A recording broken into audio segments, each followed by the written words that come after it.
Allah Subhanahu wa Ta'ala atas rahmat dan karunia-Nya pada siang hari ini kita dapat berkumpul secara daring dalam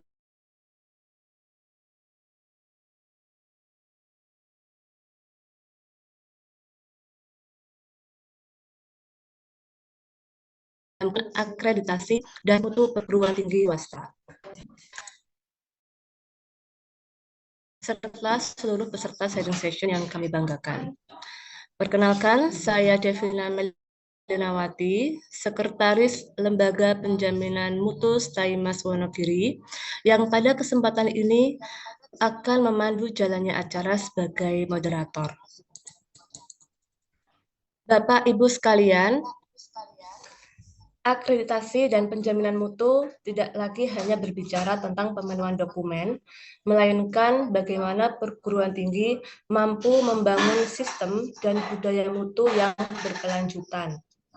Melalui sharing session ini, kita akan belajar dan berdiskusi bersama para narasumber yang memiliki pengalaman langsung dalam pengelolaan mutu dan strategi peningkatan akreditasi di perguruan tinggi swasta.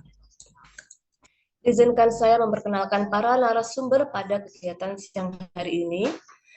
1. Bapak Tirta Syaputra, SEMAK, Kaprodi Bisnis Digital Universitas Abdurrahman Pekanbaru Riau. Yang kedua, Ibu Ida Faridah, MPD, Ketua Lembaga Penjaminan Mutu dan Pengawasan Internal IAI An-Nawawi Purworejo. 3. Bapak Senki Nur Ahmadi, SHMH, Ketua 1 Bidang Akademik dan Kelembagaan STAI Darut Tauhid Bandung.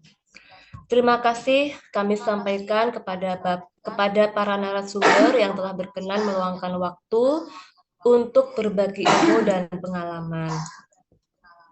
Adapun alur kegiatan pada siang hari ini adalah sebagai berikut.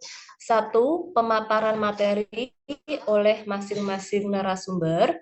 2. Sesi diskusi oleh peserta melalui kolom chat dan akan dibacakan oleh moderator pada sesi diskusi. Kepada Bapak Tirta Syaputra, SEMAK, kami persilahkan untuk menyampaikan materi.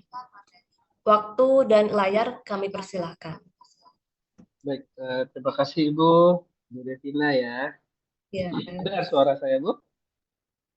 Terdengar. Baik, baik ya. Terima kasih atas undangannya nih sebagai pemateri. Kemarin saya dihubungin, diminta waktu, alhamdulillah. Saya coba untuk men-sharing sedikit pengalaman kami di Universitas Abdurrahman di akreditasi. Alhamdulillah, selain sebagai Kaprodi, saya juga sebagai Kabak Keuangan, Bu. Jadi semua akreditasi Prodi yang ada di sini, saya ikut ya semua prosesnya. Jadi selama saya di sini ada 6 tahun, alhamdulillah sudah berhasil mendapatkan unggul 3, yaitu Fakultas Kedokteran, Ilmu Komunikasi dan Teknik Informatika. Yang lainnya itu baik sekali dan ada juga yang prodi baru itu masih baik. Nah, nanti akan saya jelaskan satu persatu. Baik, izin Bu, saya mau sharing ini ya Bu ya, materi boleh ya, Pak? Silakan Bapak.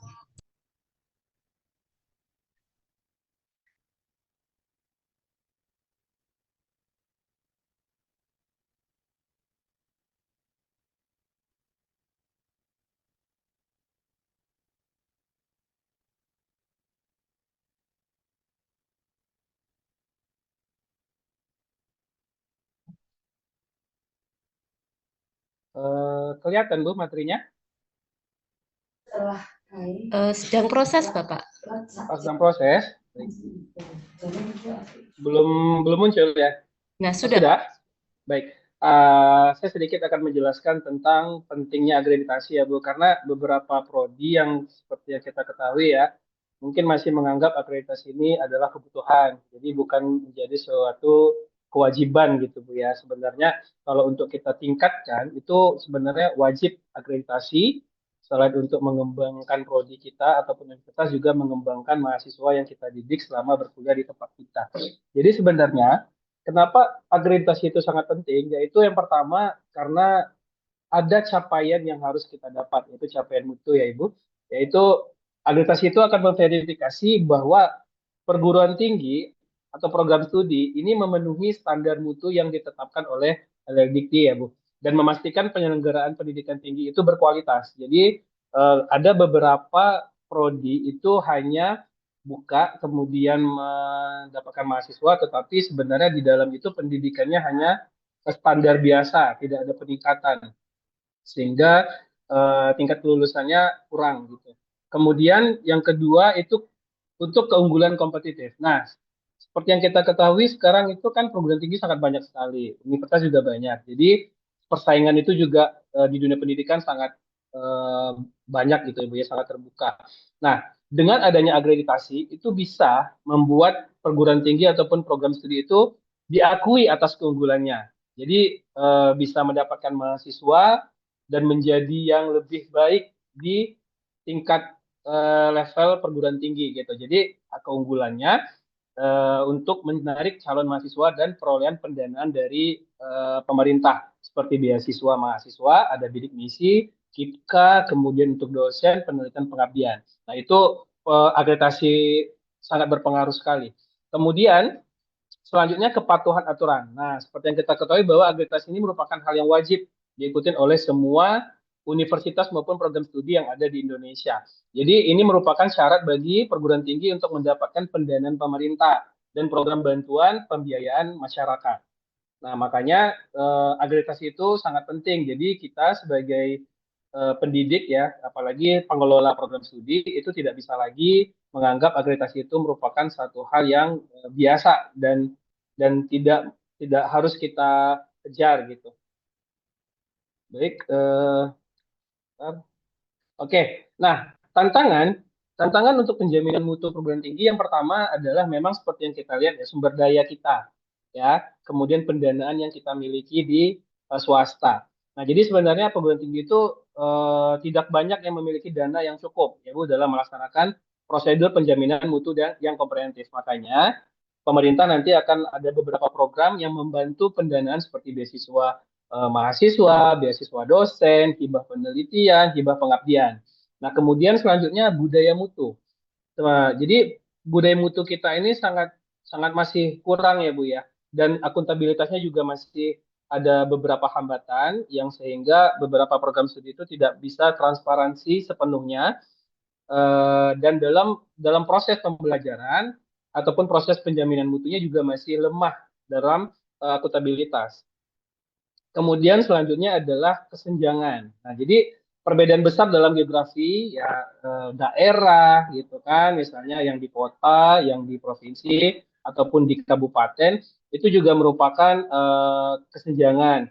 Jadi ada yang membandingkan prodi yang di kota sama prodi yang di daerah gitu. Nah, kemudian status sosial ekonomi juga menyulitkan pencapaian standarisasi antar institusi. Nah, jadi ini adalah beberapa yang saya dapat dari Bank PT kemarin tentang evaluasi capaian. Ya, jadi ada level C, baik, B, baik sekali, dan unggul. Jadi ada poin-poinnya, Bu. Nah, biasanya kita selalu patokan tuh pasti unggul ya, Bu ya. Yang di unggul, ya Bapak Ibu. Jadi sebenarnya di unggul ini yang perlu kita perhatikan itu tadi seperti yang disebutkan adalah SDM dan infrastruktur. Ya, harus kita daya gunakan untuk mencapai prestasi nasional yang tinggi, siap ditingkatkan peringkat internasional. Jadi sekarang memang diwajibkan program studi itu harus ke level internasional. Setidaknya ada MOU, ada kerjasama, sama kita melakukan pertukaran pembelajaran ke mahasiswa di kampus-kampus yang di luar negeri. Itu kalau mau mencapai level unggul. Kemudian untuk yang baik sekali itu biasanya yang diminta oleh Ban PT itu adalah SDM yang manajemen yang relatif kuat. Nah, kemudian masih di tingkat level nasional dia, jadi belum belum sampai ke internasional. Nah, di sini fokusnya penguatan kapasitas manajemen internal untuk mendayagunakan sumber daya perguruan tingginya.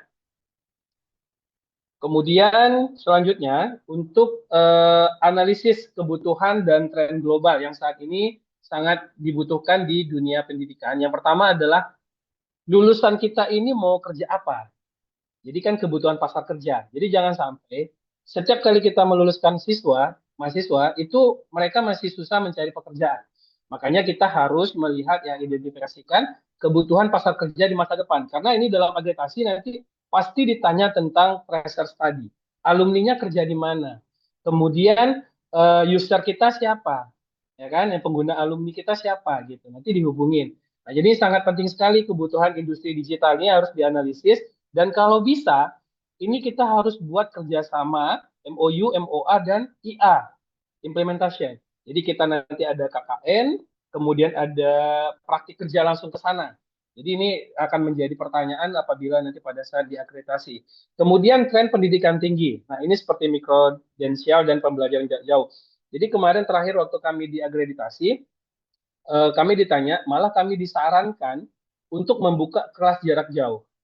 Jadi tidak hanya di Kota Pekanbaru, tetapi di daerah juga bisa ikut kuliah di sini dengan cara via Zoom atau Google Meet. Jadi memang sekarang ini serba digital. Jadi diminta kita harus bisa meningkatkan pembelajaran kita tidak hanya face to face langsung ya, langsung masuk di kelas, tetapi juga harus bisa jarak jauh. Itu menjadi poin penting juga kemarin karena mengingat perkembangan sekarang ini sudah menggunakan dunia digital. Nah, kemudian ini ya tentang sumber daya manusia kita yang harus kuat tentang rekrutmen dosen. Nah, jadi banyak sekali ya untuk rekrutmen dosen ini kita itu masih memilih dosen yang fresh graduate atau baru lulus ya, bukan dosen yang memiliki kompetensi. Jadi kita masih memikirkan dosen ini bisa kita kasih pelatihan, bisa kita gini gitu. Jadi masih ada beberapa prodi itu masih dalam rekrutmen dosen itu mencari yang fresh graduate, bukan yang sudah berpengalaman di bidangnya. Kemudian setelah kita ada rekrutmen tadi, kita harus kembangkan dosen. Jadi prodi ataupun universitas itu sangat penting mendukung kompetisi dosen secara berkelanjutan. Jadi tidak hanya dosen itu disuruh berkembang sendiri, tetapi harus disupport dan dibantu oleh prodi maupun universitas. Nah, kemudian kita juga wajib melibatkan praktisi. Jadi kami di Abdurak sendiri itu kami diminta setiap semester itu harus mengundang minimal satu praktisi yang mengajar di prodi masing-masing. Ya setidaknya 3 sampai 4 pertemuan itu wajib per prodi. Ya, tujuannya yaitu kita harus menambah kemampuan mahasiswa dalam belajar bukan hanya dari tenaga pendidik tetapi dari yang sudah ahli di bidangnya. Nah, karena dalam pendidikan ini mahasiswa tidak hanya belajar tentang teori, ya, tetapi harus praktikum dari luar lingkungan kampus. Nah, kemudian ini masuk ke bagian kurikulum. Kurikulum itu memang banyak yang masih bingung di dalam pembuatan kurikulum ya, karena eh, masih belum menemukan jati diri kalau dibilang dari prodinya jati diri. Karena kurikulumnya adalah kalau di Malaysia itu jantung. Jadi kurikulumnya merupakan jati diri prodi karena di sini ada hard skill yang harus ditunjukkan, kemudian soft skill dan metode pembelajarannya seperti apa. Nah, saat ini kita sudah masuk ke OB ya, karena ini sangat berstandar internasional sekarang. Kemudian infrastruktur dan fasilitas ini sebenarnya tidak begitu penting, tetapi tidak bisa kita abaikan karena ini akan menjadi penilaian tertentu oleh uh, asesor ketika asesmen lapangan ke prodi kita. Pertama dia lihat ruang kelas, karena layak nggak mahasiswa yang kita rekrut berkuliah di ruang kelas kita. Jadi jangan sampai mahasiswanya ada 50, tetapi masuk ke ruang kelas yang fasilitasnya hanya sampai 20 atau 30. Dan ada satu ruang kelas itu sampai 200 mahasiswa. Itu kan sebenarnya harus diperhatikan. Kemudian laboratorium penunjang pendidikan juga diperhatikan. Dan terakhir itu perpustakaan. Nah, zaman sekarang kan serba digital. Jadi dilihat buku yang tersedia apa dan e-book yang kita berikan ke mahasiswa itu apa aja. Jadi tidak hanya berbentuk fisik buku, tetapi juga harus ada e-book. Karena kita sudah masuk ke dunia digitalisasi. Nah, jadi pengembangan fasilitas yang tadi saya sebutkan itu sangat penting sekali di dunia teknologi sekarang ya karena bisa memberikan mahasiswa itu untuk akses ke database eh, selain untuk mahasiswa ke dosen juga penelitian internasional. Dan kita sudah mengajarkan ke mahasiswa tentang sistem pembelajaran digital yang canggih. Jadi tidak perlu beli buku, sekarang bisa download di dunia digital. Nah, ini kemitraan strategis. Selanjutnya tentang kerjasama industri. Nah, ini juga sangat penting ya, Bu. Apalagi kalau misalnya seperti prodi kami, bisnis digital, itu kami dituntut per semester itu harus ada implementasi dari kerjasama. Ya, jadi kita nanti harus menempatkan mahasiswa magang, belajar memproduksi, dan belajar tentang bisnis di perusahaan yang realnya gitu. Jadi tidak hanya teori saja.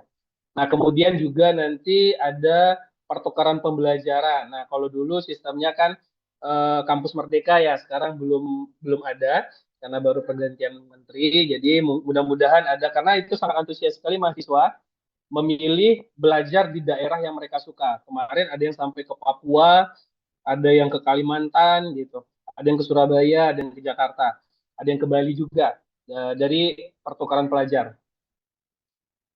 Kemudian, nah ini kriteria yang sangat penting sekali dalam penilaian mutu perguruan tinggi. Nah, di sini ada 4 poin yang menjadi penilaian pertama, yaitu budaya mutu atau kultur.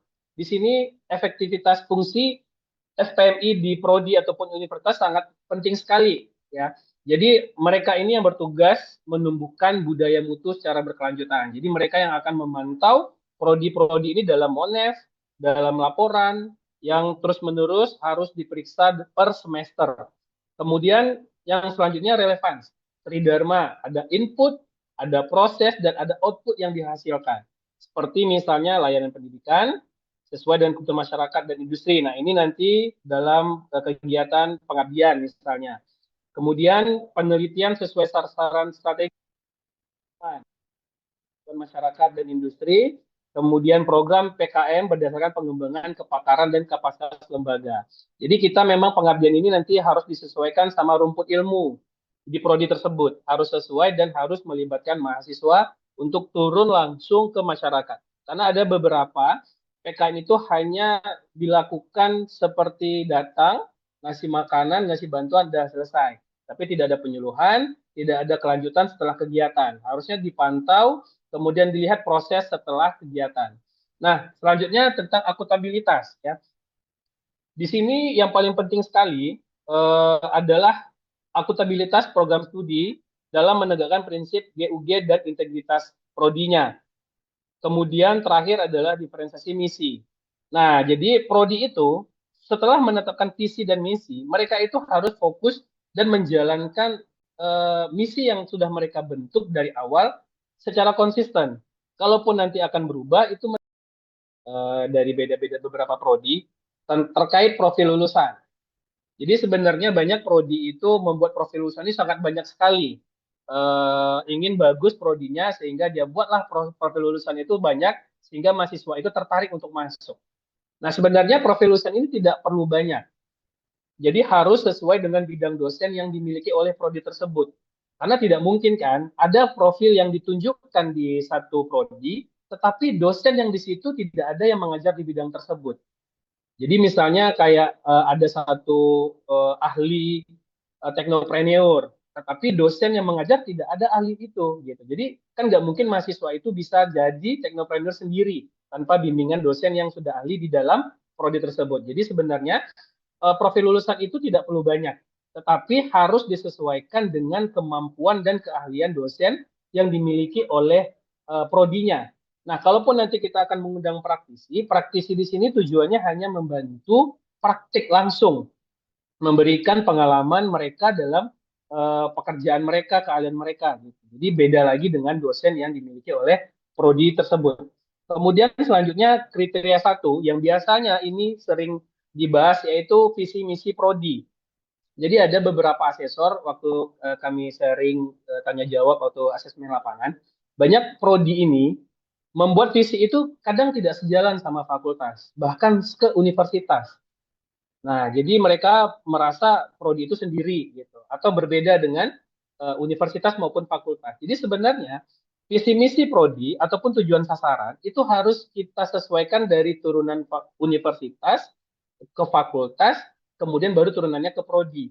Jadi universitas itu harus menjadi pedoman dalam pembentukan ciri khas prodi dan roadmap penelitian pengabdian dosen yang ada di prodi tersebut. Jadi nanti dosen-dosen yang ada di prodi itu tidak boleh roadmap-nya itu berbeda atau berada di luar visi misi prodinya. Jadi harus sama semua.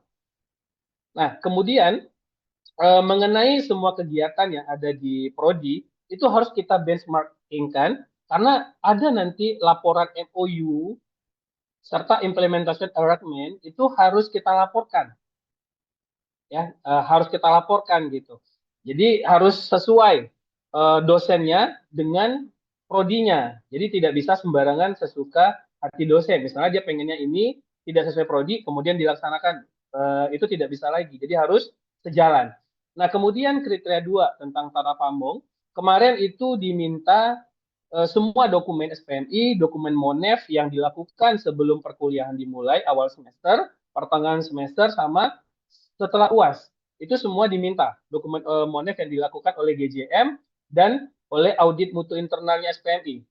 Nah, itu harus lengkap dan harus sesuai dengan statuta, prodi, dan universitas. Kemudian dokumen universitas juga diminta karena itu akan diperiksa sejalan atau tidak. Iya, Bu? Mohon maaf, Bapak, waktunya tinggal 2 menit lagi. Oke, baik Ibu. Saya lanjut. Nah, jadi untuk kriteria 2 ini memang harus disesuaikan dan ada MOU dan laporan kerjasama. Nah, kemudian untuk kriteria 3, nanti diminta itu dalam penerimaan mahasiswa, SOP-nya seperti apa. Terus animo permintaan mahasiswa ke kita tentang marketing kita, tentang pelayanan kita itu harus dijelaskan dan ada monitoring evaluasi. Kemudian untuk kriteria 4 itu rasio dosen dan mahasiswa itu harus sesuai. Nah, dosen ini harus memiliki jabatan fungsional, ada sertifikasi, dan rumput ilmu dosen, tenaga pendidikan juga dilihat. Nah, syarat unggul yang biasa asesor minta, itu lektor di prodi itu minimal harus 3, doktor minimal 2, dan bukti publikasi mereka harus sesuai dengan prodinya. Nah, ini syarat unggul.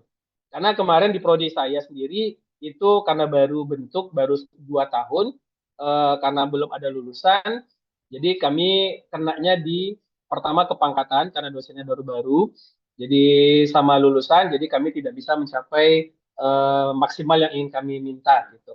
Nah, untuk keuangan Sapra itu seperti biasa. Kemudian kriteria 6 ini pendidikan, itu SK ngajar, rumput ilmu dosen harus sesuai dengan mata kuliah. Jadi tidak boleh dosen itu mengajar mata kuliah yang tidak sesuai dengan rumput ilmunya. Kadang orang malas merekrut dosen atau malas mengambil dosen luar, dosen yang ada aja kita kembangkan. Kita paksakan dia mengajar ini, tidak boleh lagi. Harus sesuai dengan rumput ilmu dosen tersebut. Nah, kemudian kriteria penelitian, ini harus sesuai dengan roadmap penelitian universitas, turunannya ke fakultas, dan turunannya ke prodi. Jadi, penelitian dosen tidak boleh mengikuti kemauan dia, tetapi harus mengikuti roadmap yang sudah ditentukan oleh universitas. Nah, untuk kriteria 8, itu pengabdian juga hampir sama, harus mengikuti roadmap yang sudah disepakati dari universitas, fakultas, dan prodi. Nah, terakhir Ibu, untuk kriteria 9, ini biasanya luaran. Luaran itu sangat dibutuhkan sekali. Asesor itu akan minta bukti rekognisi dosen yang mengajar di prodi tersebut. Kemudian buku mana yang sudah diterbitkan. Apakah sudah berlisensi ISBN atau belum. Kemudian haki dosen. Nah, itu juga diminta untuk dilihatkan. Nah, ini kalau misalnya kita ingin mengejar akreditasi unggul di prodi kita. Baik Ibu, sekian penjelasan singkat dari saya, sharing session. Lebih dan kurang saya mohon maaf, saya kembalikan ke Ibu Devina.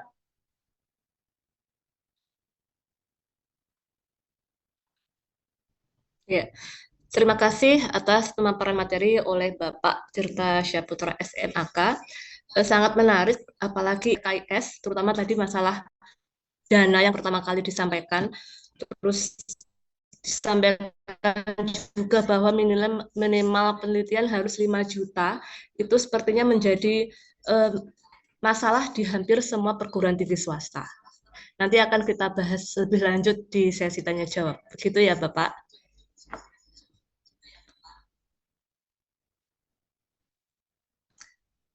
Baik, untuk narasumber berikutnya, kami persilahkan Ibu Ida Faridah, MPD, untuk menyampaikan materi. Waktu dan layar kami persilahkan. Baik, terima kasih Bu Waktunya 20 Devina. menit, Ibu. Oh, Silahkan. waktunya 20 menit ya. Saya dibatasi waktu 20 menit. Sebelumnya saya izin menyapa dulu. Di sini ada senior saya, Pak Isman Iskandar. Selamat siang menjelang sore, Pak Isman. Saya sering sekali beberapa kali di dalam acara LPM Waalaikumsalam. sering ketemu dengan beliau. Beliau adalah senior saya. Jadi mohon mohon nanti dikoreksi ya Pak J apabila ada yang kurang tepat dan sebagainya. Di sini juga ada teman saya ini sesama di LPM, Ketua LPM dari IAI Sahid Bogor, Mbak Ima. Apa kabar Mbak Ima? Alhamdulillah Mbak, sehat-sehat, semangat. Ya, baik. Izin ya Bu Devina untuk share screen materi apa yang akan kita sampaikan hari ini.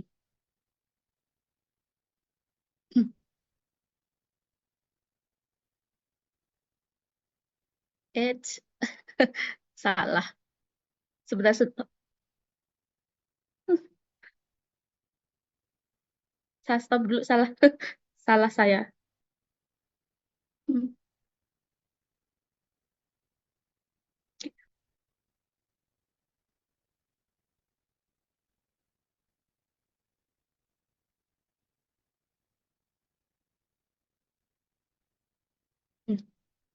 Sudah terlihat Bapak Ibu untuk materi. Terlihat. Oke.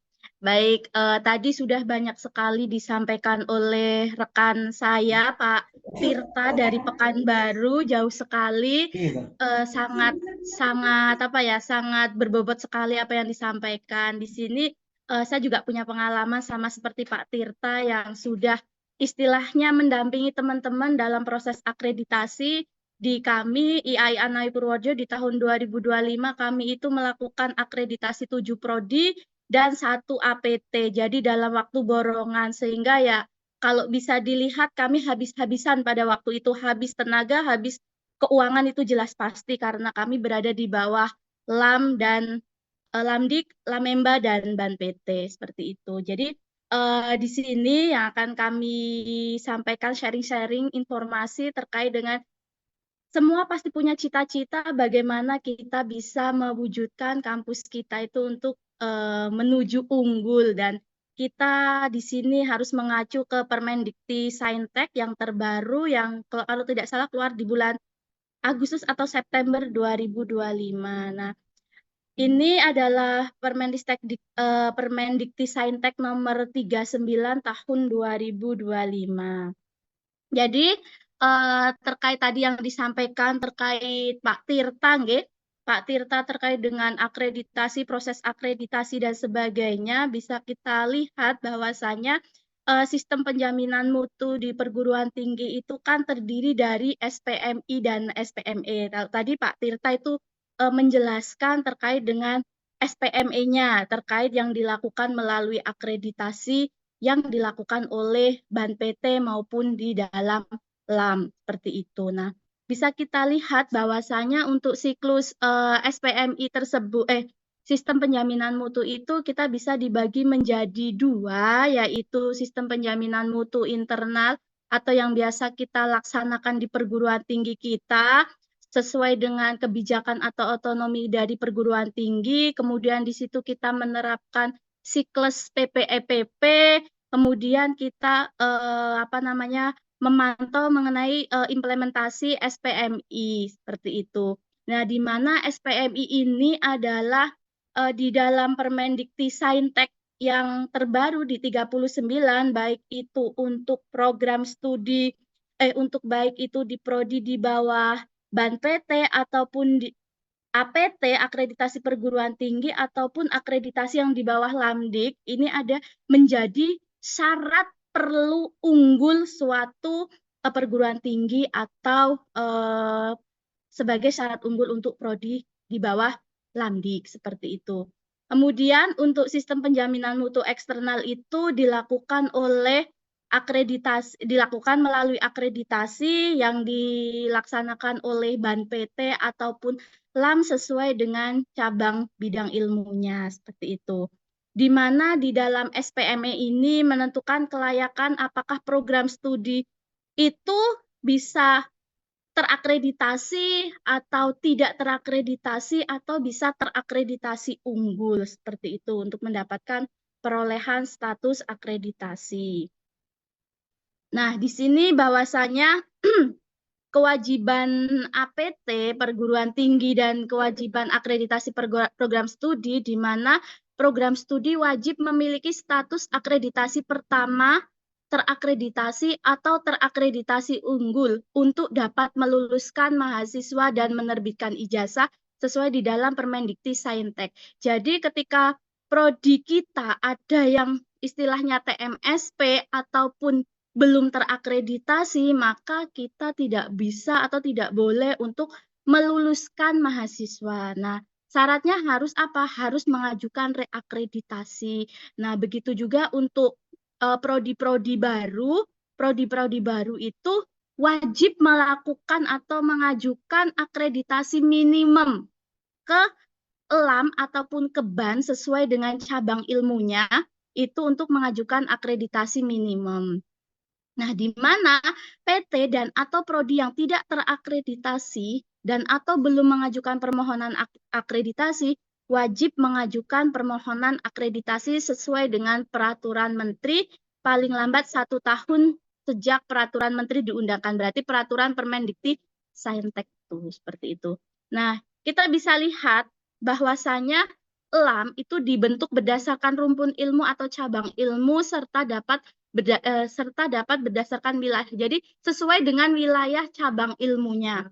Sesuai dengan cabang ilmunya. Kemudian akreditasi dilakukan oleh BAN PT atau LAM sesuai dengan kewenangannya. Jadi kalau misalnya sekarang ada beberapa prodi yang masih diakreditasi oleh BAN PT, maka BAN PT misal seperti di prodi kami ada prodi hukum ekonomi syariah. Nah, hukum ekonomi syariah, hukum keluarga Islam itu masih masuk ke dalam program akreditasi di bawah BAN PT. Tetapi untuk akreditasi seperti prodi manajemen pendidikan, PAI, dan itu sudah masuk LAMDI, kemudian di prodi perbankan syariah, manajemen bisnis itu sudah masuk ke Lamemba, seperti itu. Kemudian, ini saya lanjut saja. Kemudian, nah, di sini dasar dan instrumen akreditasi perguruan tinggi, bahwasanya kalau tadi yang disampaikan Pak Tirta itu dulu waktu dengan kita menggunakan instrumen 4.0 bahwasanya untuk APS itu ada terakreditasi unggul, baik sekali, dan baik dan tidak terakreditasi. Tetapi untuk menggunakan instrumen baru sesuai dengan peraturan Permendikti Saintek, bahwasanya akreditasi di perguruan tinggi itu sebelum kita keluar dari 39, kita sebelumnya adalah ke 53, bahwasanya di dalam 53 untuk PT itu hanya terakreditasi dan tidak terakreditasi. Tetapi untuk sekarang pada saat Permendikti Saintek 39 kita sudah ada jenjangnya, yaitu untuk PT terakreditasi, tidak terakreditasi, dan terakreditasi unggul. Nah, ada beberapa syarat atau poin yang dimana bagaimana cara PT itu bisa menjadi perguruan tinggi unggul seperti itu. Itu di sini. Begitupun dengan prodi. Dengan prodi juga dengan status prodi itu bahwasanya terdiri dari terakreditasi unggul, dan atau tidak terakreditasi seperti itu. Nah, ini bahwasanya nih di sini saya lihat juga masa berlaku status terakreditasi itu untuk prodi itu 5 tahun dan untuk PT itu 8 tahun dengan menggunakan instrumen APT 4.1 itu seperti itu. Jadi besok kalau teman-teman yang menggunakan sudah mengupload submit borang akreditasi dengan instrumen 4.1, maka teman-teman dapat mendapatkan status akreditasi 8 tahun untuk PT, seperti itu. Kemudian, di sini saya lanjut saja. Di sini kita bisa lihat biar lebih detailnya bahwasanya sebelumnya kita hanya ada terakreditasi, terakreditasi unggul, terakreditasi oleh lembaga akreditasi internasional. Ini sesuai dengan Permenristek Dikti nomor 53 tahun 2023 seperti itu. Kalau yang ini akreditasi program studi menghasilkan status terakreditasi unggul dan tidak terakreditasi. Nah, itu yang tadi saya sampaikan. Kemudian sama kalau dalam dulu itu status terakreditasi dari BAN PT ataupun LAM diperpanjang melalui mekanisme automasi. Jika sekarang dengan Permendikti Saintek itu perpanjangan akreditasi dengan mekanisme yang ditetapkan BAN PT dengan melihat atau mengecek data di dalam PDDikti. Jadi biasanya kurang lebih 6 sampai 1 tahun sebelum masa akreditasi PT maupun PS selesai, biasanya BAN itu akan mengecek PDDikti kita. Sehingga kalau kita selalu diwanti-wanti kayak sama Prof. Selamat sebagai anggota DE, anggota Dewan Eksekutif BAN PT, kita diwanti-wanti untuk selalu ngopeni PDDikti karena besok BAN PT itu akan selalu ngecek PDDiktinya seperti itu. Nah, di sini terkait dengan biaya akreditasi yang selalu bikin terutama perguruan tinggi swasta berpikir panjang karena perguruan tinggi swasta biasanya mendapatkan dana itu kalau tadi Pak Tirta ya, karena Pak Tirta mungkin di bawah naungan di bawah naungan Dikti, kalau kami di bawah naungan Kemenak tidak sebegitu banyak hibah yang kami dapatkan ya Pak ya. Nah, jadi untuk biaya akreditasi kita diminta PT itu pemerintah menanggung biaya untuk akreditasi pertama bagi prodi baru terakreditasi minimal. Nah, di sini perguruan tinggi menanggung biaya untuk status terakreditasi unggul. Jadi kalau kita pengen untuk unggul, maka PT harus bisa mengeluarkan biaya akreditasi seperti itu. Kemudian untuk masa berlaku tadi sudah saya jelaskan, saya sampaikan. Nah, kalau dulu bahwasanya kalau kita melihat di peraturan Kemen yang 53 itu bahwasanya program studi dapat melakukan akreditasi internasional tanpa atau tidak perlu menjalani proses akreditasi nasional di istilahnya melalui BAN ataupun LAM. Tetapi pada saat menggunakan Permendikti Saintek 39 kita program studi wajib mengajukan akreditasi terlebih dahulu secara nasional sehingga kita bisa memperoleh terakreditasi atau terakreditasi unggul, baru kita bisa mengajukan akreditasi internasional bisa dengan UNQE atau FIBA-A. Tuh. Kemudian, nah ini sedikit saya sepil tadi sebenarnya sudah disepil oleh Pak Tirta terkait dengan kriteria APT dengan poin yang terbaru yang harus kita upload di Sabto 2.0, yaitu kriteria APT 4.1 itu kalau di bawah BAN PT itu baik itu APT maupun APS itu ada 4 kriteria yang dulunya dari 9 kriteria sekarang menjadi 4 kriteria dipersingkat, tetapi komponen-komponen dari 9 kriteria itu sebenarnya tidak hilang. Nah, di sini saya ringkas sedikit terkait dengan kriteria budaya mutu. Yang pertama itu di situ adalah implementasi SPMI sebagai syarat terakreditasi unggul. Jadi kalau kita punya cita-cita unggul, maka SPMI-nya harus berjalan secara konsisten, berkesinambungan, dan itu harus sinkron dengan SPMI yang ada di PDDikti, apa yang kita laporkan di PDDikti, SPMI PDDikti, seperti itu.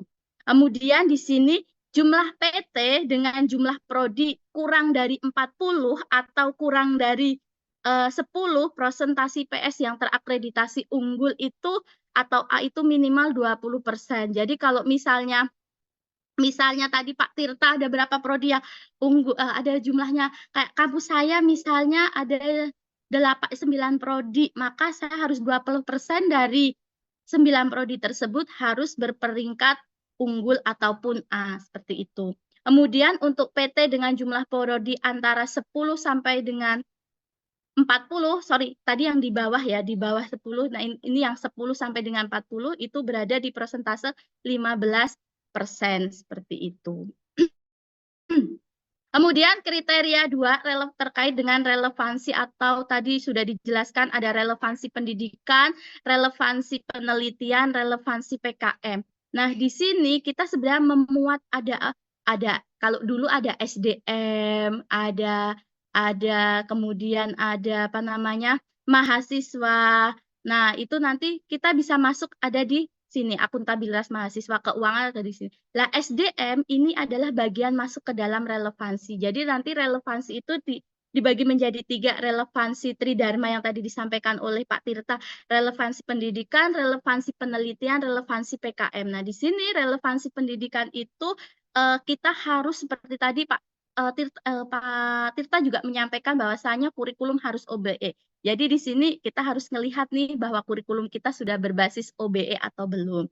Kemudian ada pengelola SDM-nya. Kemudian ada rasio mahasiswa 20 sampai 40. Jadi kalau kita pengen keunggul nih berarti kita memastikan bahwa rasio dosen dan mahasiswa kita sekitar 20 sampai dengan 40. Nah, kemudian 20% dosen tetap memiliki kualifikasi doktor. Nah, 20% doktor ini adalah sebagai syarat unggul untuk sebuah APT. Nah, kemudian Japung untuk GB dan LK-nya itu 10%. Itu dijadikan sebagai syarat unggul. Di sini saya hanya nyatet-nyatet yang sebagai syarat unggulnya saja yang harus kita kejar untuk mencapai perguruan tinggi unggul seperti itu. Ibu mohon maaf, untuk waktunya tinggal habis. 2 menit lagi. Oke, saya selesai sampai kriteria 4 ini saja, cukup. Oke, kemudian ke kriteria 3 yaitu akuntabilitas. Akuntabilitas yaitu di mana program studi di sini harus diaudit eksternal karena bagian keuangan, tata pamong, tata kelola itu masuk ke dalam kriteria akuntabilitas. Yang dulu tata pamong sendiri, keuangan sendiri, nanti kita akan jelaskan di dalam akuntabilitas. Paling tidak di dalam akuntabilitas ini syarat untuk unggulnya adalah bahwa program studi atau PT itu memperoleh audit eksternal keuangan yang hasilnya adalah wajar, itu seperti itu. Kemudian untuk kriteria keempat ini yang terakhir Bu Devina ya, itu adalah diferensiasi misi. Kalau kita dulu melihatnya kita seperti di kriteria 1 visi misi perguruan tinggi seperti itu. Nah, paling tidak untuk syarat kita, untuk syarat unggulnya itu paling tidak adalah bahwasanya penyelenggaraan tridharma kita itu diapresiasi oleh dunia industri. Jadi dunia industri ternyata tidak hanya untuk kaum-kaum lamemba yang di bawah emba biasanya, tapi semua harus mencangkup ke situ. Begitu mungkin waktunya cukup ya Bu Devina ya. Sebenarnya saya di sini mau bahas Lamdik tapi nanti kita sharing lain waktu saja. Seperti itu. Baik Bu Devina, terima kasih atas waktunya. Saya cukupkan. Kita akhiri. Terima kasih. Saya stop share, G. Ya. Terima kasih Ibu Ida.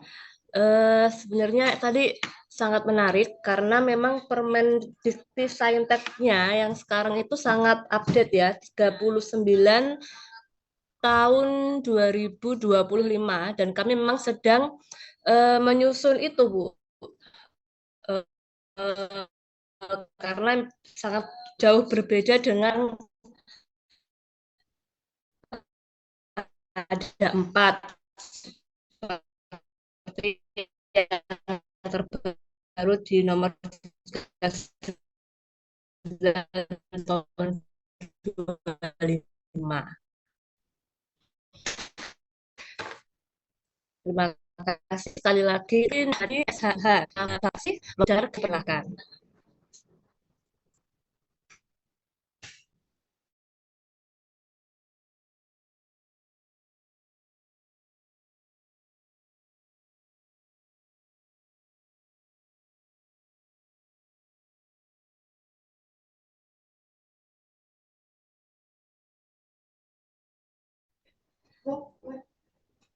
Bapak Senkis Siap? sudah sudah menyiapkan materi? Oh, siap. Sekarang saya nggak kedengeran Bu tadi. Oh iya. Silahkan Bapak Senki.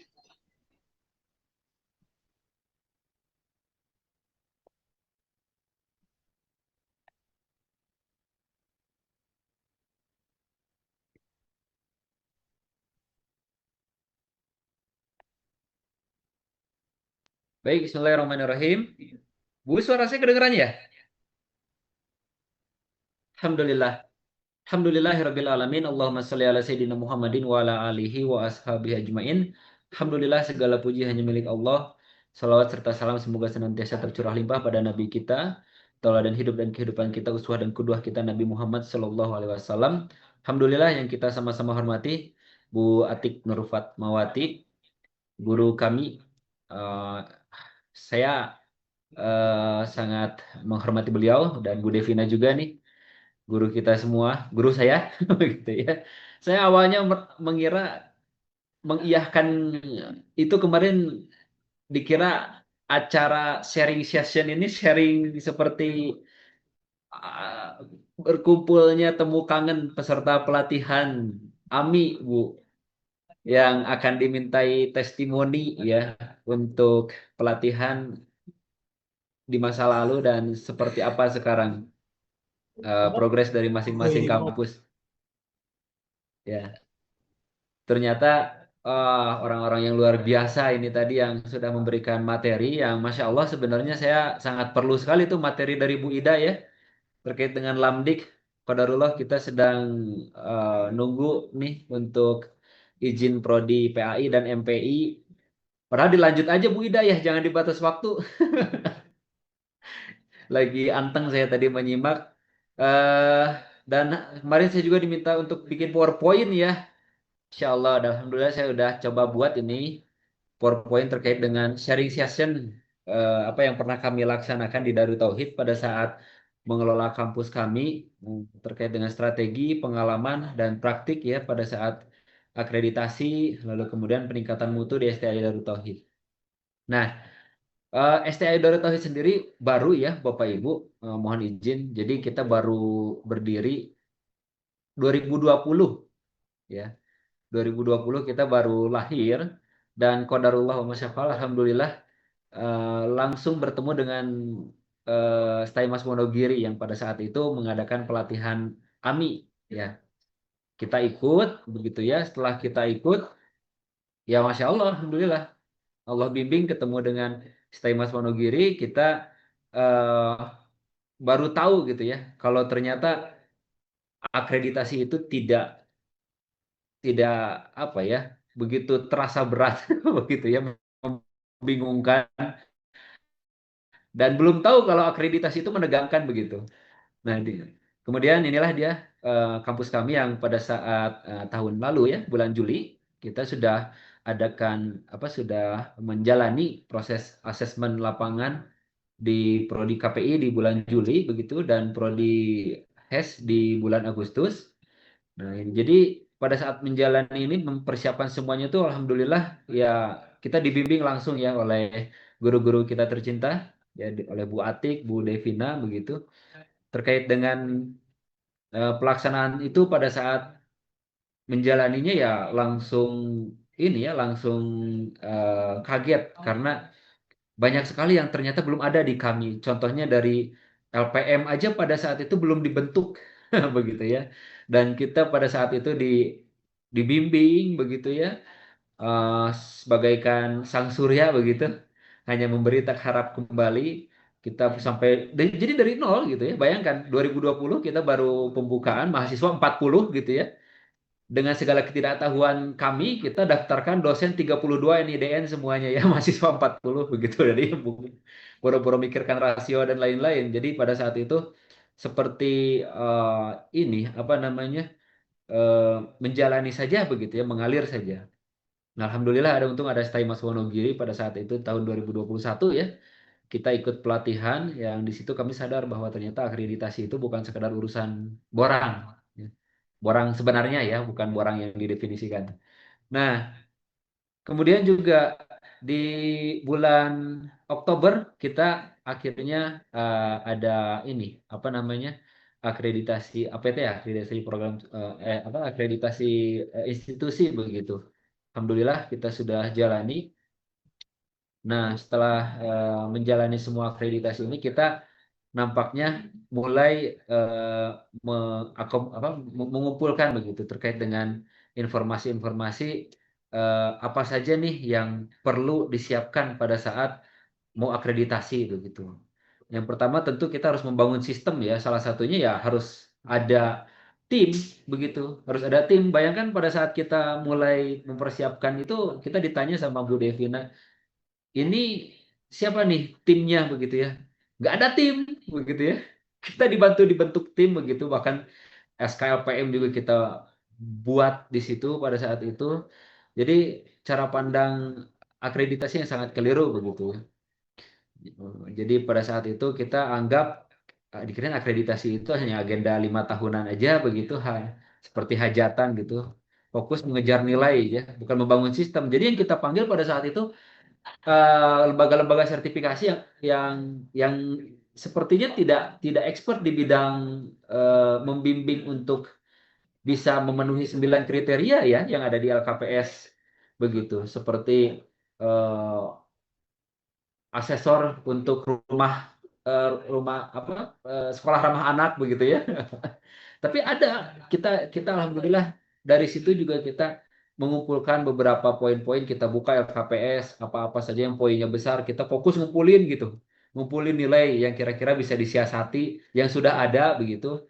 Dan belum tahu ada beberapa hal yang sebenarnya sudah ada, tapi kita nggak tahu kalau itu tuh masuk ke dalam hal yang menjadi nilai begitu yang ada di dalam LKPS. Nah, alhamdulillah kita jalani. Nah, dan pada saat itu kita mulai nih kita bangun untuk mencari lebih tahu lagi terkait dengan apa yang harus disiapkan untuk akreditasi gitu. Kita minta kita kemana saja gitu ya kira-kiranya ada kaitannya dengan akreditasi, kita undang pakar gitu, kita kerjasama. Lalu alhamdulillah ketemu sama beberapa orang-orang hebat ya. Ya bagaikan orang hanyut lah, kalau orang hanyut kan apa aja dipegang gitu ya, nggak lihat rumput, nggak lihat ular, semuanya dipegang gitu ya. Nah ketemulah dengan Stay Mas Monogiri. Nah, di situ kita dibimbing begitu. Lalu kemudian kita ada simulasi akreditasi gitu. Kita jalani beberapa kali pertemuan, lalu kemudian pengecekan begitu ya. PPE itu kita nggak ngeh gitu. Kalau itu tuh sebenarnya hal yang harus menjadi suatu habit ya, atau kebiasaan yang setiap kegiatannya harus dipotret begitu. Nah, ketika dipotret, jadi kan harus ada apa dokumentasi ya begitu ya, yang benar-benar terpotret lalu kemudian menjadi suatu bukti atau eviden pada saat akreditasi begitu. Kita undang Prof. Ija begitu ya dan Pak Ayu Yunus Rusiana, kita minta untuk pura-pura atau mereka sebagai asesor dan mereka juga asesor begitu kan di Ban PT begitu. Nah, dari situ akhirnya kita sampailah tiba saatnya pada saat kita diakreditasi baik akreditasi prodi ataupun akreditasi institusi. Di sana kita mulai itu alhamdulillah yang namanya ketegangan itu terasa begitu ya. Nah, jadi kita lakukan apapun yang bisa kita lakukan. Kita cari tahu siapa yang menjadi asesornya begitu. Seperti tadi yang diceritakan oleh Bu Ida ya, kita sambut begitu. Lalu kemudian juga kita persiapkan semuanya dan alhamdulillah dapat informasi dari banyak pihak begitu ya bahwa ini kalau asesornya Bapak ini seperti ini nih gitu ya. Kesenangannya ini nih. Bahkan sampai detail ketika Bapak ini kalau bisa dioptimalkan yang banyak mendampinginya harus ahwat gitu ya. Atau bahkan nanti pada saat konsumsinya harus ikannya yang besar begitu. Sampai sedetail itu gitu. Nah ternyata memang banyak hal yang harus kita siapkan. Sejak saat itulah kami mulai mengubah dan melihat akreditasi itu adalah sesuatu yang memang harus dilakukan ini ya, apa namanya, continue, bukan hanya event tahunan yang diselenggarakan, dipersiapkan deadline gitu ya, pada saat di akhir-akhir mendekati waktu asesmen begitu. Nah, kan kalau kita sebelum mengajukan akreditasi itu ada penilaian ini ya, penilaian sebelum AL itu. Apa sih namanya Bu Devina ya? Proses AK, Ya, betul. Nah, di asesmen situ, kecukupan. ya, di situ kan kita udah bisa nebak tuh berapa nilai kita ya. Nah, di situ kita udah harus siapkan tuh kira-kira apa saja yang menjadi kekurangan kita yang pada saat ketemu nanti kita konfirmasi begitu ya. Itu salah satu hal yang alhamdulillah terima kasih Bu Devina pada saat itu sudah membimbing kami dan kita berusaha untuk mengadakan apa yang mungkin kita sebelumnya dinilai AK itu kurang begitu ya. Sharing dengan beberapa Kayaknya simulasi ya, Pak ya. gimana? Bu? Simulasi. Bukan, yang dari Ban PT itu udah apa namanya? Udah penilaian, Oh iya iya, yang AK. dikirimkan. Iya iya, Ya, AK. nah alhamdulillah kan maksudnya ketika Allah yang bekerja, kita entah ya mungkin ini saya perlu ceritakan atau tidak, kita sampai sampai apa ya? Bisa bisa dapat informasi gitulah kurang lebih itu nilainya nanti berapa gitu ya. Dan kita harus siapkan pada saat nanti AL itu ya harus ada begitu. Ya kuncinya adalah banyak silaturahmi gitu ya ke Jakarta ke pusat gitu ke lembaga yang nanti akan mengirimkan para asesor begitu. Nah, bahkan dengan SDM yang ya seadanya begitu ya, ini kan hal-hal yang biasa ya di setiap kampus atau di setiap perguruan tinggi, dosen merangkap banyak tugas begitu ya, data yang tidak rapi dan adanya perubahan-perubahan begitu. Tapi kita diajarkan kemarin itu untuk menyimpannya di dalam bentuk soft file hyperlink ya di Google Drive dan itu nanti dibuka tuh satu-satu pada saat ditanya, kalau ditanya gitu. Yang pada akhirnya sebenarnya pada saat pelaksanaan itu kita lebih baik diskusinya ya, lebih banyak strategi hal-hal yang mungkin eh, tidak terduga begitu, tapi kita harus siapkan itu gitu. Jadi nampaknya memang sebenarnya kalau bagi saya Bu ya, bagi saya akreditasi ini strateginya apa ya? Strateginya kita harus benar-benar benar-benar minta begitu ya untuk diberikan kelancaran, diberikan kemudahan sama Allah Subhanahu wa taala. Begitu. Nah, dan pada akhirnya sampailah selesai akreditasi asesmen lapangan ya kita dapat apa namanya?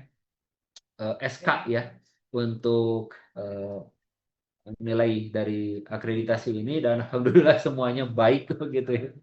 Dan itulah dia yang kita dapatkan dan setelah kita apa namanya dapat semakin banyak lagi pengetahuan, diskusi dengan berbagai kampus begitu ya, ternyata banyak kampus yang bahkan kalau lihat ininya ya, cerita dari mereka itu pada saat akreditasi itu harus banyak enggak kalau kita pasif ya karena takut ya pada saat itu pasif mendengar saja mendengar apa apa kira-kira yang disampaikan oleh apa namanya eh, asesor itu ngangguk-ngangguk begitu ya. Oh iya gitu. Padahal itu ada juga yang bisa di apa ya dipertahankan gitu. Contohnya ada dosen yang tidak linier gitu ya. Seperti saya contohnya. Saya ini kan ilmu hukum prodi di kampus kami itu kan hukum ekonomi syariah begitu. Saya latar belakangnya dari prodi ilmu hukum begitu. Nah, itu ada asesor pada saat asesmen lapangan prodi KPI, asesmen lapangan prodi HES, kemudian asesmen lapangan institusi, itu kan berubah-ubah asesor. Nah, setiap asesor itu sendiri juga punya pendapat yang berbeda begitu ya dalam menafsirkan apa yang seharusnya ada di indikator-indikator itu. Ada yang bilang saya masuk gitu, harusnya masuk begitu ya. Kan sarjana hukum, magister hukum gitu. Ada yang hanya saja pada saat asesmen lapangan Prodi HES itu asesornya ya bukan beliau. Jadi ya siapa Mister Pil ya Bude. Nah itu bilang itu tidak masuk begitu. Nah jadi ternyata memang kita harus berusaha untuk mempertahankan kalau sekiranya ada hal-hal yang bisa untuk memperkuat gitu. Contoh misalnya bahkan kalaupun saya bukan sarjana hukum gitu ya atau di bidang yang lain dari prodinya, tapi ketika ternyata penulisan ya atau ngajar atau pengabdiannya itu di bidang prodinya yang linear dengan prodi yang ada di kampusnya itu bisa dipertahankan gitu. Jadi saya baru baru tahu itu ya setelah banyak bertanya dan setelah banyak diskusi dengan kampus yang lain.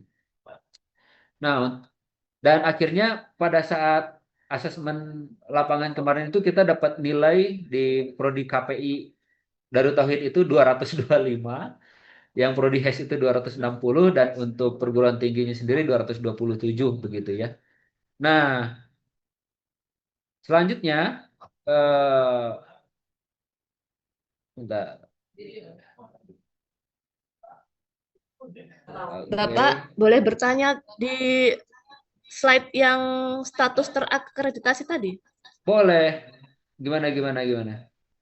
Itu statusnya tadi berlaku dari 2024 sampai 2020 sampai 2030 kan ya? itu tertulis 26. Oh, mungkin itu salah ketik ya. Oh ya, berarti memang 4 tahun ya, 5 tahun ya Pak ya? Iya. Nah, Oh, iya. kemudian selanjutnya izin dilanjut terkait dengan kondisi kampus kami, Bu. Ya, sharing kondisi saat ini setelah kita asesmen lapangan ya. Nampaknya ketika asesmen itu perlu sekali kita untuk jujur dan terbuka ya, Bu ya. Karena mau seperti apapun kita menutup-nutup, ya asesor itu bisa paham gitu. Apa yang sebenarnya dilakukan oleh kita begitu. Jadi meskipun kita sudah berusaha semuanya yang tadinya eh, magister gitu ya, jadi AMD semua, ahli eh, modifikasi data gitu ya. Ya, jadi tetap harus eh, menunjukkan kejujuran ya, keterbukaan begitu ya, daripada memoles data begitu. Kemudian menunjukkan bukti dokumen ya itu penting ya. Jadi konsistensi itu lebih penting daripada lengkap atau tidaknya. Jadi jangan sampai ketika ditanya, oh ya yang menegangkan lagi pada saat itu ya yang pertama, yang kedua kita udah tahu. Yang pertama itu kita dipisah ya, dipisah ruangan, diminta ruangan dipisah, ternyata orang-orang yang sudah kita kondisikan gitu ya ikut ke sana. Jadi ada dua asesor ya biar cepat katanya dipisah ruangan, satu ke ruangan A, satu ruangan B begitu ya. Sehingga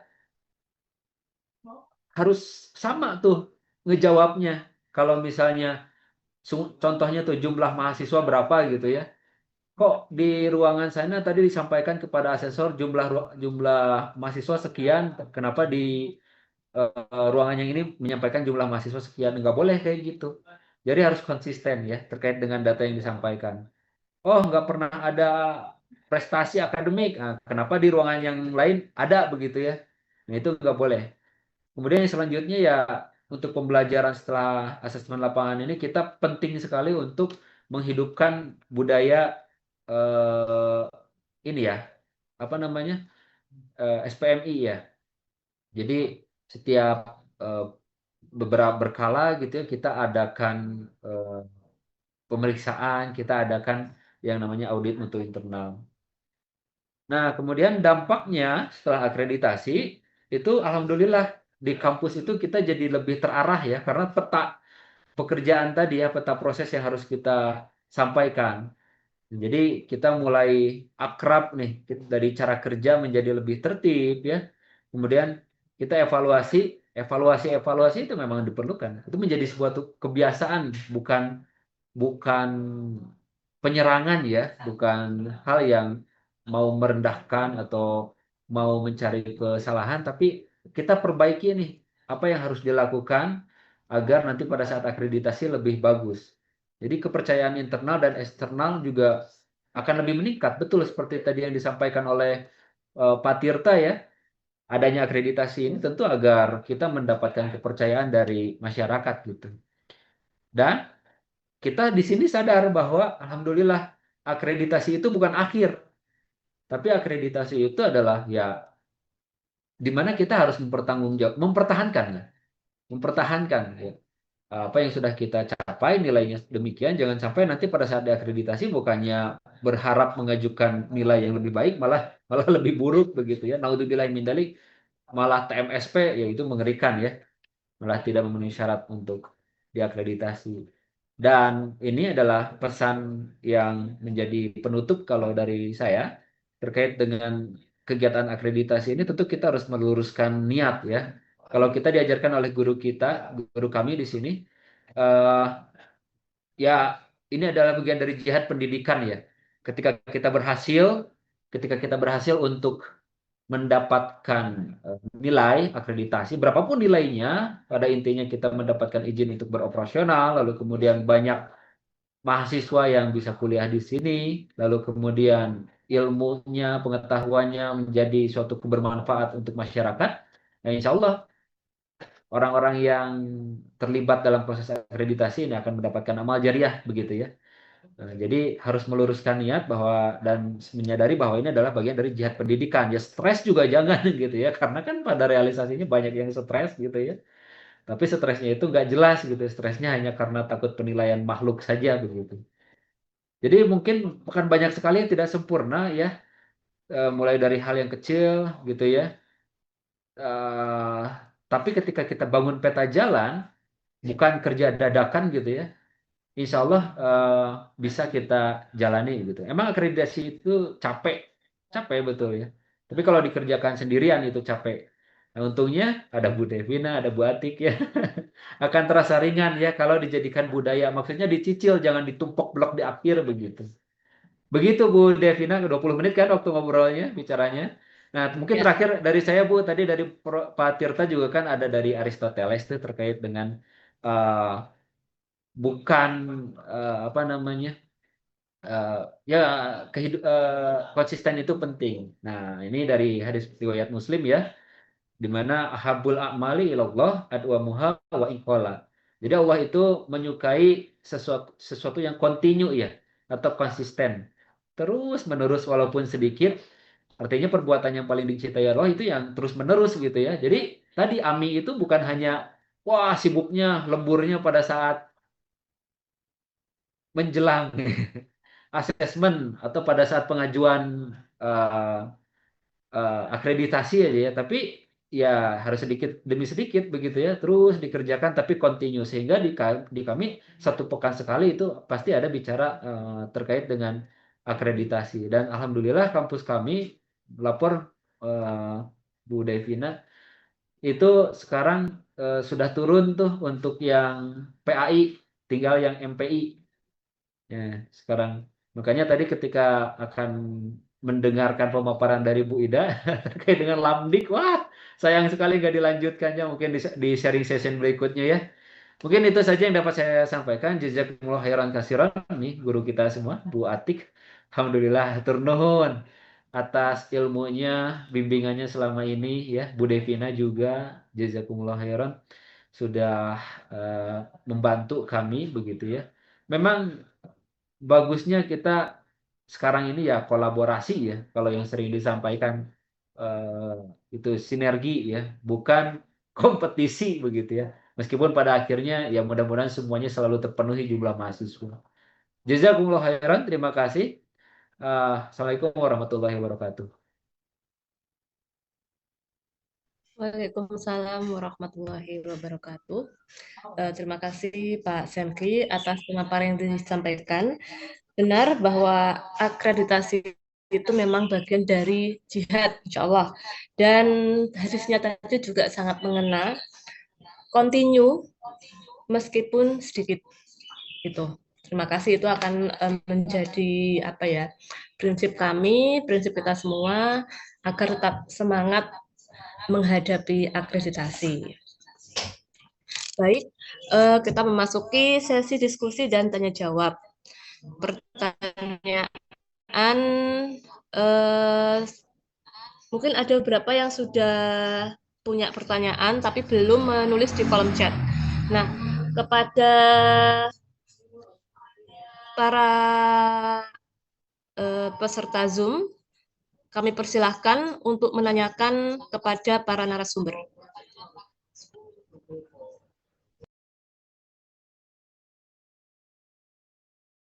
Mohon izin Ibu Devina untuk bertanya.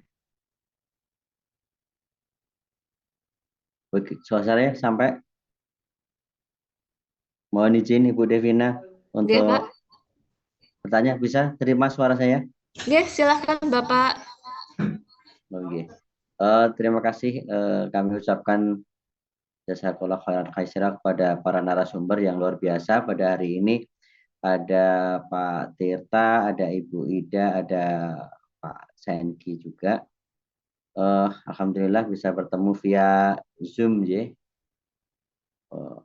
Kita berjauhan tapi luar biasa bisa ngobrol. Wah, ini mah guru saya di Wali Songo, ini senior saya. Selamat bertemu Pak Senki. Alhamdulillah sehat, kita ketemu di Semarang, ketemu di Zoom. Main-main ke Wonogiri Pak Senki. Mohon bimbingannya Pak. Betul, alhamdulillah Masya Allah belum silaturahmi lagi ke sana. Sehat-sehat ya Pak. Amin, alhamdulillah. Baik, mohon izin untuk berkonsultasi ya kepada Pak Tirta, Pak Senki juga Bu Ida untuk kaitannya dengan syarat perlu Bapak Ibu. Tapi memang di BAN PT kalau kita masih pakai kriteria 9, ketika kita tidak memenuhi syarat perlu itu ya nilainya langsung down lah. Ya, nggak ada nilainya kita. Jadi apapun yang akan kita gapai, mau nilainya seperti apa, statusnya seperti apa, ABC atau baik-baik sekali atau unggul, itu nggak dapat. Nah, untuk yang di Permensestek yang 39, kaitannya khusus BAN PT ataupun juga LAM, ketika syarat perlu tidak terpenuhi, contoh dosen itu doktor 20% dari dosen tetap atau DTPS atau DTPT. Itu apakah langsung mempengaruhi nilai yang kita nanti yang lain bisa unggul, tapi karena dosen belum doktor, itu pengaruh. Itu yang pertama. Kemudian yang kedua, infrastruktur. Nah, infrastruktur itu ketika seperti tadi Pak Tirta sampaikan bahwa kelas, ruang kelas, kemudian memenuhi syarat atau tidak dengan jumlah mahasiswa yang ada, baik perpustakaan ataupun laborat yang lain-lain. Itu apakah juga langsung mempengaruhi nilai yang tadinya bisa unggul, bisa menurunkan grade-nya menjadi baik sekali. Kalau di nomor 39 kan hanya terakreditasi, tidak terakreditasi, dan terakreditasi unggul. Apakah kita tadinya bisa unggul hanya terakreditasi? Begitu pertanyaan saya. Mohon izin pencerahan dari para narasumber. Terima kasih. Wassalamualaikum warahmatullahi wabarakatuh. Waalaikumsalam warahmatullahi wabarakatuh. Terima kasih Bu Dev, kembalikan. Untuk pertanyaan pertama langsung dijawab saja ya Bapak Ibu. Nanti dari Pak Tirta, Ibu Farida, dan Bapak Senki kurang lebih tidak sampai 5 menit insya Allah bisa terjawab. Kami persilahkan dari Pak Tirta terlebih dahulu. Baik, Assalamualaikum warahmatullahi wabarakatuh. Izin menjawab ya Pak Indra Setiawan. Mohon maaf apabila jawabannya kurang memuaskan. Oke, saya akan sedikit menjawab berdasarkan pengalaman Bapak. Sebenarnya tadi pertanyaannya kan tentang terkait syarat perlu di BAN PT Pak ya. Apakah ada syarat yang perlu itu tidak terpenuhi akan mempengaruhi nilai? Nah itu tergantung dari syaratnya Pak. Kalau misalnya tadi tentang terkait dosen, ya memang Pak di prodi saya sendiri itu karena baru dosen kami juga terbatas, mahasiswa juga belum ada lulusan karena belum sampai, baru sekarang masih semester 5 mau masuk semester 6. Nah, itu kan ada 2 syarat nih Pak. Pertama, jabatan dosen atau SDM-nya. Dosennya yang lektor masih kurang, yang doktor masih ada beberapa yang kurang gitu. Nah, itu sangat berpengaruh sekali Pak. Karena ketika saya diskusi kembali, hasil sudah keluar, kemudian saya hubungi lagi asesornya. Kalau asesor itu dia memberikan saran, jadi mereka akan membantu kita menjelaskan dan mengembangkan untuk akreditasi selanjutnya. Jadi ada beberapa syarat dari asesor kemarin terkait nilai kami yang mempengaruhi hasil yang keluar kemarin itu memang pertama adalah dosen. Dosennya yang lektor masih kurang, yang doktor belum ada, kemudian lulusan juga belum ada. Nah, itu tuh walaupun nilai lainnya udah 4, 4, 4, 4, yang 2 tadi tidak terpenuhi, itu langsung membuat nilai hasil akhirnya turun, tidak terpenuhi. Jadi kami yang seharusnya bisa baik sekali, tapi karena memang poin pentingnya di dosen tidak mencukupi jabatan fungsional sama lulusan belum ada, kami baru dikasih baik, yaitu C ya kalau sekarang yang baiknya. Nah, jadi kemarin saya hubungin lagi asesor, minta saran, karena insya Allah kemarin hasilnya 2025, insya Allah 2027 kami akan reakreditas. Memang asesor itu memberikan sarannya di jabatan fungsional dosen harus ditingkatkan kembali, yang jabatan fungsional harus jadi struktural, kemudian harus mengejar lektor gitu. Kemudian kalau bisa udah ada yang doktor, karena memang bisnis digital ini kan baru Pak, belum ada yang buka sampai S3. Memang kami harus ngambil dari lulusannya TI misalnya gitu kan, karena untuk spesialis bisnis digital belum ada. Nah, jadi memang kalau dari kami sendiri itu sangat berpengaruh. Jadi memang misalnya itu kan administrasi ya Pak ya, indikator kinerja utama kan tenaga pendidik sama hasil. Jadi memang itu mempengaruhi banget. Sekian penjelasan singkat dari saya, mungkin dari Bu Ida ataupun Pak Sengki bisa lebih menambahkan untuk Pak Indra. Oke, silakan Ibu Ida dan Pak Sengki. Terima kasih. Izin menjawab ya Bu Devina. Ya. Silahkan Bu. Oh ya, Pak Indra, terkait dengan syarat perlu ya. Itu syarat perlu itu mutlak Pak. Jadi wajib ada kalau kita pengen keunggul. Jadi apabila ada satu, misalnya tadi saya sampaikan bahwa syarat perlu, saya izin share terkait dengan syarat yang tadi nggih Pak. Seperti ini. Nah, apabila ini dan saya tekankan kembali, ini adalah untuk APT di bawah swasta.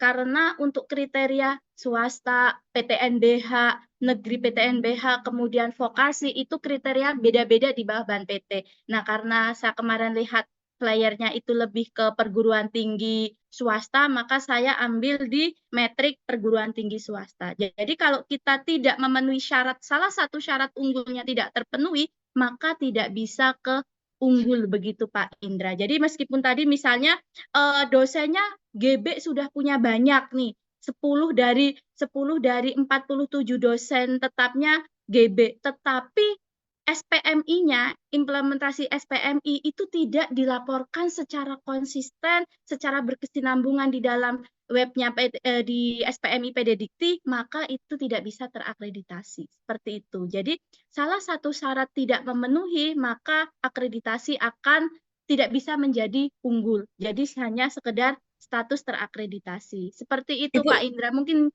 izin bertanya Bu. Enggak, monggo Bu Devina. Jadi sesuai metrik tadi, kalau target kita itu bukan unggul, tapi hanya memperpanjang status terakreditasi, tetap harus melaporkan ke website tentang SPMI itu, Bu. Iya, karena itu sebagai syarat terakreditasi. Kalau yang syarat unggulnya tuh ini, 20% kualifikasi dokter. Jadi kalau SPMI ini tidak hanya sebagai unggul, tapi syarat terakreditasi. Makanya tadi saya ngisi di situ sharing terkait dengan pendokumentasian atau penguploadan dokumen SPMI di PD Dikti. Untuk sharing-sharing selanjutnya seperti itu Bu Devina. Tapi selama ini untuk kampus-kampus mungkin contoh seperti IAI, Purworejo, kemudian Univ Abdurrahman, sekelas universitas gitu ya, atau sekelas institut, apakah juga sudah melaporkan SPMI ke website-nya tersebut, Bu? Ini untuk tahun ini karena kami kan pengajuan RPL, rekognisi jalur PMB RPL, dan di situ kita wajib melaporkan SPMI di PDDikti. Jadi kami mulai melaporkan, hanya saja kami belum terverifikasi oleh PDDikti, seperti itu.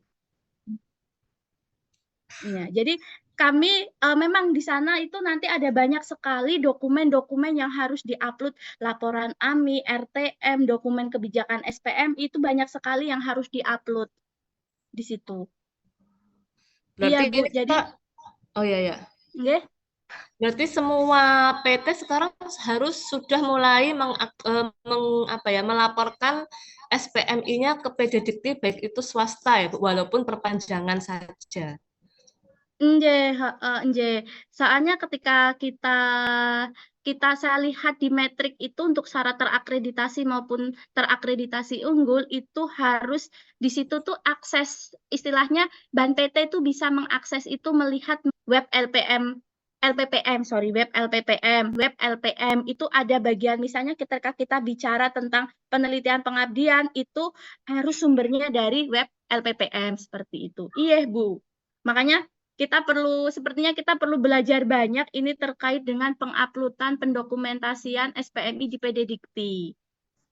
Karena banyak beberapa kampus di sharing-sharing ya Bu, kemarin ada beberapa teman itu juga mengalami kesulitan terkait karena belum mempunyai akun di SPMI PDDikti. Ada beberapa kampus sehingga kami mengusulkan untuk yang pegang PDDikti untuk meminta dibuatkan yang pegang NOE feedernya PDDikti itu untuk diminta dibuatkan istilahnya kayak rumah baru untuk yang SPMI PDDikti. Jadi yang pegang PDDikti itu yang mengajukan supaya punya rumah akun SPMI PDDikti seperti itu. Kami juga baru Bu, ini kami 1 tahun ini punya SPMI PDDikti, tapi kami baru melaporkan ke PDDikti terkait dengan SPMI-nya itu baru kemarin karena kami mau ngajuin RPL seperti itu. Kalau kami pahami itu karena sumber datanya itu harus dilaporkan ke SPMI Kemdikti Saintek, maka kami menyimpulkan karena kami di bawah Kemenak, jadi kami mengabaikan itu Bu, karena tulisannya Kemdikti Saintek gitu. Kalau memang ternyata harus diupload ke situ ya akan kami pelajari. Iya Bu, yang kami tahu karena kami pun waktu itu suruh mengupload untuk berkas RPL ini kami harus mengupload ke situ Bu. Jadi kami juga pahamnya seperti itu karena saya sempat minta, kita kan tadinya tidak tahu bagaimana cara kita bisa mendapatkan akses untuk bisa ke SPMI PDDikti. Akhirnya kami terbanglah kayak tadi Pak Sengki bilang kita harus sering bersilaturahmi ke Jakarta. Kami ke Jakarta untuk tanya itu ke Dikti waktu itu, tapi dari pihak Dikti itu bilang, oh ini di bawah naungan Kemenak ya, bukan di bawah LL Dikti ya. Kalau di bawah naungan Kemenak nanti dulu ya. Memang kami sempat seperti itu kan Bu, karena kami tidak berada di bawah LL Dikti. Tetapi akhirnya kami coba-coba pelajari, coba-coba mendownload pedomannya, kami coba tanya di teman-teman yang lainnya, sampai kami juga tanya ke UIN, ke kampus UIN, akhirnya kami bisa punya akses untuk ke SPMI PDDikti, seperti itu. Baik, terima kasih Ibu Ida, tadi juga menambahkan pertanyaan saya yang sebenarnya sudah saya pendam sejak lama gitu. Oke, boleh saya izin share untuk metriknya? Boleh saya share izin untuk metriknya? Selanjutnya Bapak Sengki, apakah ada yang akan ditambah? Ya Bu, untuk metrik kami juga sudah download dan sudah kami pelajari juga, tapi memang belum ada teman sharing, gitu aja. Oke, kita sharing sekarang. Baik, alhamdulillah izin. Ya ini alhamdulillah sudah mulai sharing. Iya, Masya Oke, Allah. silahkan Pak Sengki juga ada tambahan. Iya, itu kan ini kan kita sharing session ya. Tadi waktu ah, saya juga sebenarnya ngerasa lagi dites ini oleh Pak Indra seperti bukan ditanya. Jadi pada saat Pak Tirta menjelaskan tadi saya juga bertanya-tanya ini kok apa ya, bukan hanya mempengaruhi ya ketika syarat perlu ya, tentu bahkan yang tadi Bu Ida sampaikan ya apa ya, itu perlu syarat harus gitu ya. Jadi mutlak begitu. Jadi ketika nggak ada, itu yang seperti tadi saya sampaikan. Jadi sebenarnya kampus kami belum sampai ke tahap sini, Pak. Tapi saya mencoba menjawab karena saya pernah sharing dengan kampus lain yang hampir ya syarat perlunya nggak ada, Pak. Bayangin dosennya nggak ada gitu loh. Dari 5 yang harusnya ada itu hanya 2 yang benar-benar linear, sisanya itu benar-benar nggak linear. Namun tadi dengan diskusi begitu ya, bahkan bahasa mereka berdebat gitu ya, memperlihatkan hal-hal lain seperti contohnya ya, ini memang tidak linear, syarat perlunya tidak ada, tapi misalnya entah bagaimana caranya pada saat itu mereka menyampaikan bahwa di lapangan kepada asesor berbicara bahwa ini mereka pengabdiannya, pengajarannya dan penelitiannya itu tentang prodi KPI ya. Padahal ini bukan prodi KPI nih sebenarnya kalau lihat pendidikannya, Pak. Itu akhirnya diterima tuh si syarat mutlak yang padahal dia harusnya tidak bisa diperiksa, tidak bisa dinilai, tapi akhirnya diterima tuh. Akhirnya bisa. Jadi kalau saya rasa jawaban dari Pak Tirta dan Bu Ida itu sudah sangat lengkap ya. Kalau dari saya menambahkannya terkait dengan ketika syarat perlu itu memang tidak bisa diikhtiarkan, diperjuangkan, boleh jadi ya ada cara begitu ya yang masih bisa diikhtiarkan agar syarat perlu ini dianggap ada gitu. Begitu Pak. Kemudian selanjutnya, turut berbahagia Bu Ida sudah mulai mengajukan RPL ya. Kampus kami belum bisa karena harus baik sekali ya minimal ya. Ya gitu ya, luar biasa. Mohon bimbingannya, nanti saya bakal banyak konsultasi nih RPL, itu kan eh, rekognisi apa? Eh, penilaian lampau ya. Masya Allah, Ya. luar biasa. Begitu Bu Dev. Baik, terima kasih tambahan dari Bapak Selki. Pak Indra, apakah sudah cukup? Sudah Ibu, sudah semakin menambah pemahaman kami di sini. Terima kasih Ibu. Terima kasih Ibu Ida, Pak Senki, Pak Tirta. Alhamdulillah. Ya. Baik, karena waktunya sudah tinggal 20 menit, satu lagi pertanyaan terakhir. Jika ada yang ingin disampaikan, silahkan. Satu kesempatan terakhir.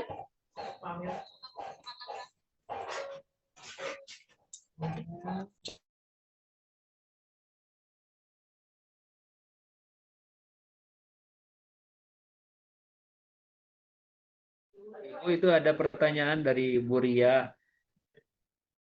Ini ada yang mau mengajukan pertanyaan, Pak. Sebentar lagi. Ini namanya Bu Ria.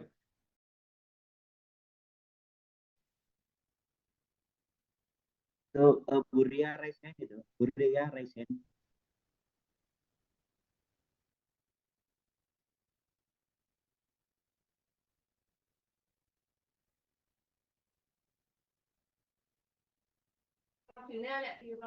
Assalamualaikum warahmatullahi wabarakatuh. Waalaikumsalam Mohon warahmatullahi izin, wabarakatuh. maaf ini karena ada trouble di tempat saya, nggak bisa untuk open cam, hanya bisa untuk share itu gambar itu. Begini, saya mau tanya, saya Nadiro dari LPPM, mau tanya untuk masing-masing dari narasumber saat ini akreditasinya dalam posisi apa? Sudah unggul atau baik sekali atau baik atau bagaimana? Terus kemudian Mas ada berapa prodi atau mungkin fakultas dan akreditasinya bagaimana? Apakah selama ini ada penurunan atau malah meningkat terus? Strateginya apa biar kami juga nanti bisa ke depannya bisa semakin meningkat. Begitu. Terima kasih. Assalamualaikum warahmatullahi wabarakatuh. Waalaikumsalam warahmatullahi. Boleh tanya, Bu. Assalamualaikum.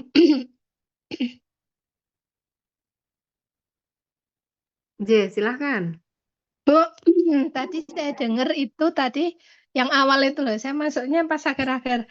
Biaya penelitian minimal harus berapa ya? 5 juta. Tadi Pak siapa yang menyampaikan? Saya kurang begitu paham. Apa benar Bu tadi itu Bu? Yang materi awal. Oh ya, itu Pak Tirta tadi yang Ya, menyampaikan. Pak Tirta mohon ini Pak. Mohon dijelaskan ya Pak itu. Maksudnya bagaimana ya? Oke, baik untuk terima kasih Ibu. Ada 2 penanya ini, bisa langsung dijawab semuanya. Silakan bisa dimulai dari Pak Tirta terlebih dahulu. Oke, baik. Saya akan coba jawab ya, Bu. Tadi pertama dari Ibu Ria ya, Bu Ria Nurhayati. Dari Bu Nadiroh, Pak, dari Bu Oh, Nadiroh. Bu Nadiroh. Oh, pertama Bu Nadiroh ya. Habis itu Bu Karina Betul, jawabnya. Bapak. Baik, Bu. Tadi pertanyaannya pertama, saat ini akreditasinya dalam posisi apa? Ada berapa prodi dan apakah ada penurunan? Baik, sebenarnya saya sendiri itu berada di jabatan saya itu di sini ada 2, Bu. Kalau misalnya saya posisinya sebagai kaprodi, berarti saya hanya mengikuti akreditasi prodinya saja. Tapi kalau misalnya saya menempatkan diri di posisi Kabak Keuangan, berarti saya mengikuti semua prosedur akreditasi yang ada di universitas. Alhamdulillah kami di Abdurat ini ada 4 fakultas Ibu kedokteran, yang mana kedokteran itu ada 2 prodi, yaitu pendidikan dokter dan profesi dokter.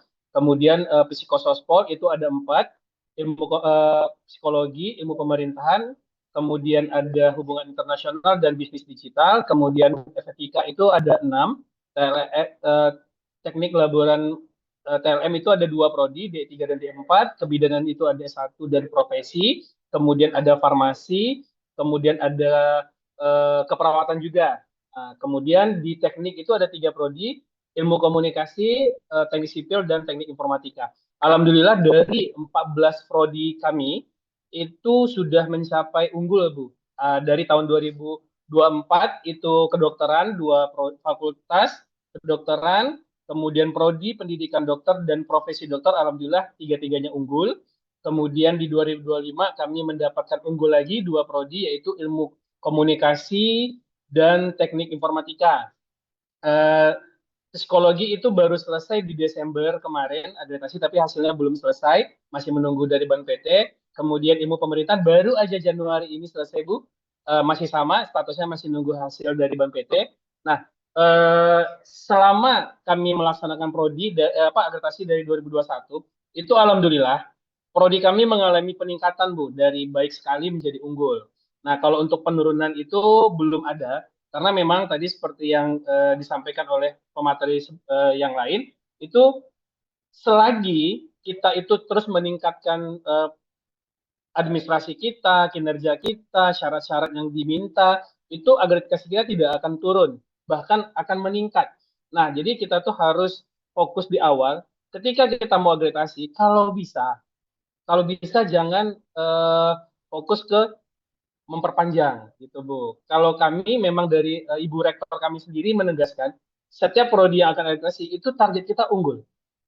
Nah, jadi kami itu didorong memang untuk mengejar unggul. Alhamdulillah memang dari dorongan tersebut kami sudah mendapatkan prodi-prodi unggul dari pendidikan dokter, profesi dokter, fakultas kedokteran, ilmu komunikasi, dan teknik informatika. Alhamdulillah berkat dorongan Ibu Rektor, kami sudah mendapatkan unggul. Nah, selebihnya itu alhamdulillah baik sekali, kecuali bisnis digital seperti yang saya bilang tadi, karena baru akreditasi pertama, memang kendala kita di 2 syarat tadi yang nggak bisa kita rubah. Pertama adalah dosen, belum dapat lektor gitu, sama belum ada yang dokter. Selanjutnya adalah lulusan. Nah, lulusan ini nggak akan bisa kita ubah, nggak akan bisa kita setting kalau memang belum ada yang lulus dari prodi kita, karena masih baru. Dan itu yang membuat kita hanya bisa sampai di level baik. Nah, di bawah baik sekali, Ibu. Nah, itu ya, Bu. Kemudian tadi ada pertanyaan selanjutnya dari Bu Karina ya, terkait penelitian 5 juta dan pengabdian masyarakat itu sebenarnya 10 juta. Jadi sebenarnya di data, kita kan ada nanti penilaian rubrik dari Ban PT, mereka akan kasih kita per kriteria untuk mencapai unggul nilai poin 4 itu apa syaratnya. Nah, memang di situ disebutkan bahwa untuk penelitian minimal per dosen itu 5 juta per tahun. 5 juta per tahun. Nah, ini bebas, Bu. Bebas bisa dari hibah hibah dosen dari eksternal maupun dari internal, ataupun biasanya ada yang biaya sendiri. Nanti kita tinggal totalkan, 1 tahun itu dia kan nanti pakai tes min 2, min 1, dan tes, itu kita akan totalkan semua. Dalam 1 tahun, berapa biaya penelitian di prodi ini. Misal, dari hibah eksternal, dari hibah internal, dari mandiri, kita totalkan, bagi jumlah dosen di prodi tersebut. Nah, kalau dibagi jumlah dosen, nilainya di atas 5, itu nilai 4 sudah pasti di tangan, Ibu. Kan memang itu syarat minimal. Nah, jadi memang itu sebenarnya dorongan dari LLDT juga, supaya dosen kita ini mau melakukan penelitian. Dan LLDT juga akan memberikan kita hibah, Ibu. Hibah, makanya ada beberapa hibah yang diinfokan ke LPPM, kemudian LPPM akan menggesahkan kepada dosen untuk melakukan penelitian. Nah, kami sendiri di Abdurrab itu dapat tugas per dosen itu penelitian setiap semester dan wajib sebagai ketua 1 dosen. Jadi 1 dosen itu harus ada penelitian per semester dan wajib menjadi ketua. Kalau untuk anggota bebas, mau berapa aja, mau 1, mau 2 bebas. Tapi sebagai ketua itu minimal 1. Nah, dengan dorongan seperti itu, alhamdulillah kami bisa mendapatkan syarat yang ditentukan oleh Ban PT, yaitu minimal per dosen per tahun itu 5 juta. Nah, seperti itu Ibu Karina jawabannya. Baik, luar biasa sekali Pak. Kami kagum dengan upaya universitas sampai mencapai unggul dan biaya penelitian sudah terpenuhi hingga 5 juta per dosen. Terima kasih Pak Tirta. Selanjutnya Ibu Ida, insya Allah 5 menit nggak sampai cukup ya Bu ya? Ya, cukup. Bu, kalau di tempat kami dari 9 prodi, 2 prodi baru saat ini S2 MPI sedang mengajukan akreditasi, tapi kami upayanya untuk ke unggul, sedang menunggu jadwal. Tetapi dari 9 prodi, 2 prodi baru tadi, kami memiliki 1 prodi unggul di MPI, MPI, kemudian 2 prodi baru yang belum meluluskan sudah terakreditasi baik sekali, seperti itu, di bawah Lamemba dan di bawah Lamdik. Kemudian 1 prodi berangkat dari TMSP ke baik sekali. Sebenarnya waktu itu asesor sudah menilai unggul, hanya saja asesor mengatakan begini, terlalu berat dari TMSP untuk mencapai ke unggul itu karena naik levelnya itu cukup banyak, sehingga meskipun dari skor syarat terpenuhi unggul itu terpenuhi, tetapi pasti nanti akan dikurangi skor-skor di dalam DE, seperti itu yang kita tahu. Kemudian baru kemarin di bulan Agustus kami mendapat status akreditasi perguruan tinggi baik sekali. Seperti itu, Bu. Jadi di kami unggulnya baru 1, baik status baiknya itu 1, kemudian sisanya berarti berapa? Ada berapa itu? Dari 9 dari 7, 5 prodi baik sekali, 2 prodi baru yang masih terakreditasi minimum yang saat ini masih menunggu jadwal AL. Seperti itu, Bu Nadiro. Seperti itu. Tadi untuk yang 5 juta sudah dijelaskan banyak oleh Pak Tirta. Mungkin cukup Baik, terima kasih, dari Bu. saya. Ya, ternyata memang untuk sekelas institut dan universitas itu akreditasi unggul bukan sesuatu yang baru. Berbeda dengan kami yang masih sekolah tinggi itu masih memperjuangkan perpanjangan status akreditasi. Tapi kita tidak tahu ya bagaimana dengan kondisi sekarang ini di Said Darut Tauhid. Nah, silakan Pak Senki menambahkan. Apa yang Ibu nggak tahu tentang Said Darut Tauhid? Termasuk yang bertanya Bu Nadiro. Kami ada 2 ya prodinya dan di bawah baik sekali ya, itu masih baik. Lalu kemudian buat Bu Karina, prodinya Hukum Ekonomi Syariah dan Komunikasi Penyiaran Islam. Buat Bu Karina terkait dengan 5 juta ya, wah itu sangat menarik, alhamdulillah. Nah, nampaknya itu sudah terjawab tuntas oleh Pak Tirta ya. Mudah-mudahan kampus Bu Karina dosen-dosennya bersemangat untuk melakukan penelitian. Amin. Kampusnya Makasih, juga Pak. ya mensupport begitu ya, baik dari hibah ataupun dosennya nanti dapat dari kampusnya atau di luar sana. Begitu Bu Dev. Oke, Pak Senki, terima kasih Bu Ida dan Pak Tirta. Mantap Sama-sama Bu sangat. Nadiro. Semoga tambah sukses semuanya. Kita juga berharap nanti bisa lebih baik. Makasih. Amin, amin ya Allah ya Jazakumullah khairan. Allah. Wa iyyakum. Jazakumullah.